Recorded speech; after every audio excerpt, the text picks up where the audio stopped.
Ulysses, Yolanda, Pepito, hindi lang po yan pangalan ng bagyo, kundi pangalan na rin ngayon ng mga ipinagbabawal na paputok.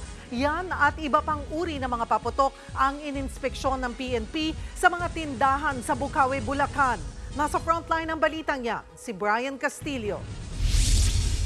2 linggo pa bago ang pagsalubong sa bagong taon. Bukas at fully stocked na ang mga tindahan ng paputok sa Bukawi, Bulacan. Maraming pagpipili ang pailaw, mapa-aerial man o non-aerial, gaya ng fountain. Sabi nga ng ilang manufacturer at retailer, pagpasok pa lang daw ng Disyembre ay malakas na ang bentahan. Yung mga iba kasi maaga pa lang bumibili dahil takot silang mawawalan sila ng supply.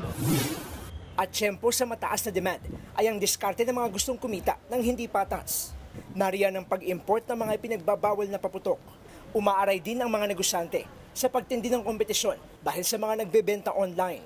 Napakahirap para sa kanila ang mag-compete dahil po ang dami pong binabayaran, and yet here comes the online sellers na wala man lang pong gastos. So, mas mababa po talaga ang presyo ng mga illegal na sellers. Para masigurong sumusunod ang mga retailer, pati na ang seguridad ng mga namimili. Nag-inspeksyon sa ilang tindahan ng paputok sa Bukawi ang PNP, kasama ang iba pang ahensya. Nagkasa rin sila ng cyber patrolling, kaugnay ng bentahan ng paputok online.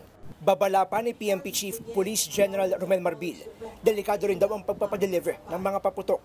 Yung mga maliliit na mga Shopee nakamotok, wala silang permit and it's very dangerous. Baka may madisgrasya. Bukod sa mga dati nang ipinagbabawal, gaya ng Piccolo, Plapla, Bin Laden at Goodbye Philippines, binabantayan din ngayon ang mga naglalakihang paputok, gaya ng Goodbye Chismosa. Taon-taon hindi nauubusan ng gimmick itong mga nagbebenta ng illegal na paputok. Bukod sa pamatay na lakas, sa pangalan pa lang, mapapalundag ka na. Halimbawa ito, Christine, Karina, Ulysses, Yolanda at Pepito. Sounds familiar ba? Pangalan kasi yan ng ilan sa mga pinakamalalakas na bagyo. Suportado naman ng provincial government ng Bulacan ang pagsulong na maprotektahan ang industriya ng paputok sa bansa.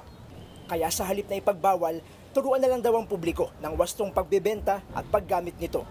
Nagbabalita mula sa frontline, Brian Castillo, News 5. Mga kapatid, Cheryl Cosim po, huwag maging huli at maging una sa lahat sa balitaan.